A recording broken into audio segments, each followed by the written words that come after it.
FOMC의 횟수가 줄어들 수 있다라는 이야기가 전해지고 있습니다.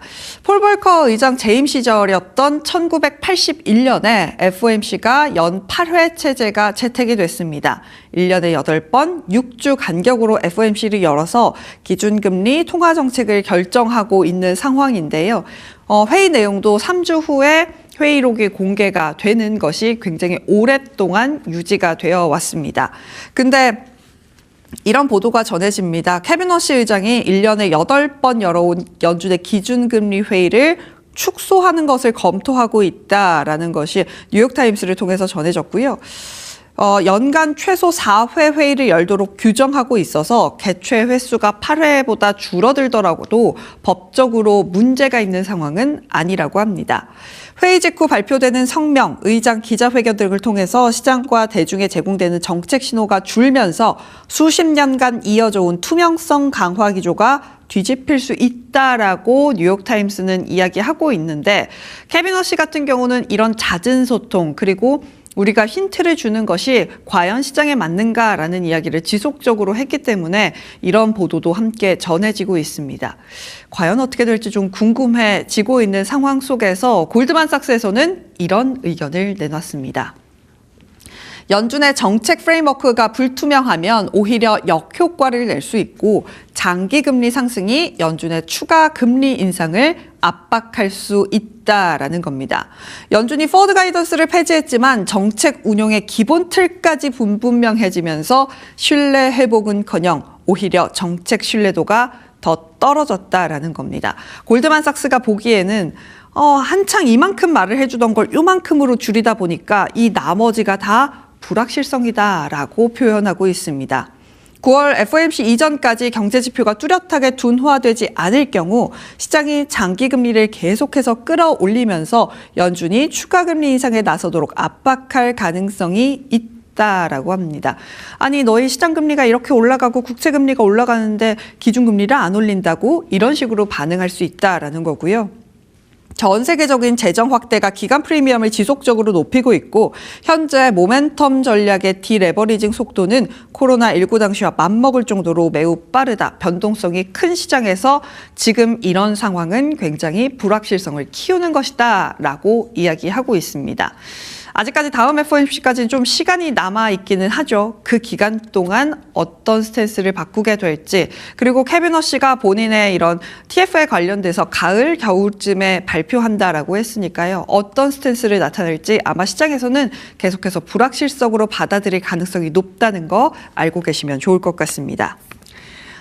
그렇다면 시장 금리 이야기는 이 정도로 마무리를 지어보고요. 시장의 반등세, 이걸 진짜 찐 반등이라고 봐도 되나 이게 궁금하실 것 같습니다.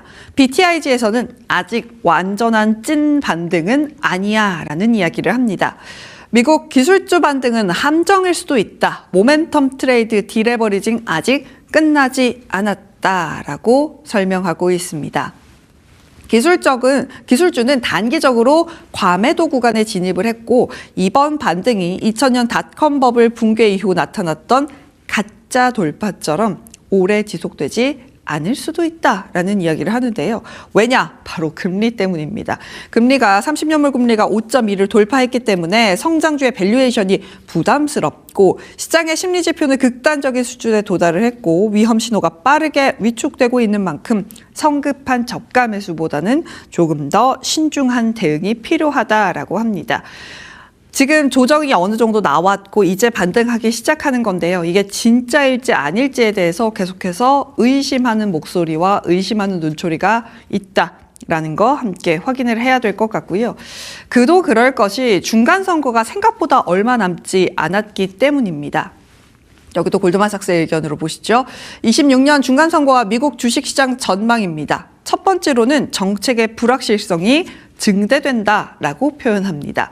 중간선거를 앞둔 8월부터 정책 불확실성 지수, 주식시장 변동성이 과거 평균 대비 급격하게 상승하는 경향이 있다라고 합니다. 13번의 중간선거 사례에서 S&P 500 8월 초부터 선거일까지 중간값 기준 0%의 수익률이었다라고 합니다. 계속해서 불확실성이 시장을 흔들 수 있다라는 거고요. 상관관계 상향 압력이라고 하는데요. 현재 개별 종목 간 낮은 상관관계로 인덱스 변동성이 압박받고 있는데 매크로 이슈, 금리 변동성으로 인해서 인덱스 변동성 상승이 고조될 수 있다. 지금 개별주 형상으로 가고 있는데 이게 다 같이 흔들릴 가능성이 있다라고 하고요.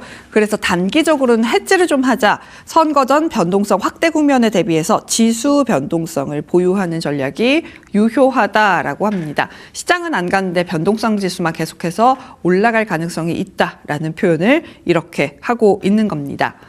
그럼에도 불구하고 시장에서 기대하는 바는 이겁니다. 바로 하이퍼스케일러가 돈을 잘 번다라는 건데요. 자본 지출, AI 매출 모두 성장하고 있기 때문에 아마존이 15%의 급등을 한 거 아니겠습니까? 4대 빅테크의 2분기 총 자본 지출이 1,700억 달러로 YOY 기준으로 78%를 넘게 증가할 수 있을 것으로 보입니다. 근데 AWS, 애저 같은 경우도 계속해서 성장을 하죠. 클라우드 사업의 확실한 성장을 확인했는데요. 이 4대 하이퍼스케일러들의 잉여 현금 흐름이 10년 내 최저 수준이기 때문에 아마 계속해서 현금이 있니 없니 이야기가 나오겠지만 그래도 돈을 벌어가면서 가는 종목들에 대해서는 긍정적인 반응을 나타내고 있는 시장입니다. 거기다가 이들이 돈을 쓴다라고 하니까 오르는 쪽은 바로 엔비디아입니다. 엔비디아 진짜 오랜만에 200달러 탈환에 성공했습니다. 아마존에서 엔비디아와 긴밀한 파트너십을 유지하고 있고 앞으로도 AWS를 엔비디아 칩을 실행하기 위해서 가장 좋은 플랫폼으로 만들기 위해서 노력하겠다. 고객들이 오랫동안 엔비디아 칩을 사용하게 될 거다라는 설명을 합니다. 그리고 중국의 문샷 같은 경우도 알리바바를 통해서 엔비디아 GPU 2만 개 공급받아 키미 K3를 개발한 것이다라고 하면서 역시 엔비디아는 엔비디아다라는 시장의 시각들이 나타났고 때문에 시총 1위 탈환에 성공하는 모습입니다. 하지만 필라델피아 반도체 지수는 전반적으로 혼조세를 나타냈는데요. 왜냐? 전일 급등했던 부분이 있고 국채금리 상승, 급등 매물 소화 때문이다라고 합니다. SK하이닉스 ADR물 3.5%대 하락, 샌디스크도 5% 하락, 하지만 웨스턴 디지털 올라가면서 거래 마감 지었습니다. 다음으로는 일정들 쭉 정리를 해볼까요? 이번 주에도 꽤나 많은 종목들의 실적 발표가 예정이 되어 있습니다. 월요일 마감하고 나서는 팔란티어의 실적 눈에 띄고요. 화요일 개장 전에는 화이자, 캐터필러, 지금 맥도날드, 헛에잇 같은 종목들 눈에 띕니다. 머크도 화요일 개장 전이네요. 화요일 마감하고 나서도 중요합니다. AMD 그리고 스페이스X가 드디어 실적을 발표하게 됩니다. 아리스타 네트워크스도 제타, 오픈도어 테크놀로지 실적 발표 예정이 되어 있고요. 수요일 개장 전에는 일라이릴리와 노보노디스크 실적 발표 예정이 되어 있습니다. 마감하고 나서도 중요합니다. 메모리주들의 실적 발표가 예정이 되어 있는데요. 샌디스크와 웨스턴 디지털 그리고 엠러빈 같은 종목들 실적 발표 예정이 되어 있습니다. 레드와이어 같은 경우도 수요일 마감하고 나서 실적 발표네요. 목요일 같은 경우는 D-Wave 퀀텀, 데이터도, 코노코필립스 눈에 띄고요. 마감하고 나서는 에어비앤비, 리게티 컴퓨팅, 트레이드 데스크 같은 종목들, 레드캣까지 함께 확인해 보시면 좋을 것 같습니다. 이번 주 경제지표 일정도 빠르게 볼까요? 일단 오늘 같은 경우는 국가 AI 컴퓨팅 착공식이 열리게 됩니다. 우리나라에서는 SO일과 현대제철 실적 발표 예정이 되어 있고요. 미국에서는 7월에 ISM 제조업 지수, 6월에 건설 지출 발표가 될 예정입니다. 화요일 같은 경우는 우리나라에서 7월 소비자 물가 지수, 에코프로 그룹주들, 카카오페이, 대우건설 같은 종목들 실적 발표하고요. 6월 졸트도 미국에서 발표될 예정입니다. 수요일로 함께 가보도록 하겠습니다. 한은의 금통위 의사록 공개가 예정이 되어 있고요. 또 미국 재무부 국채 발행 계획 발표도 예정이 되어 있습니다. 말씀드린 대로 수요일 마감하고 나서 메모리주들의 실적 발표 예정이 되어 있고요.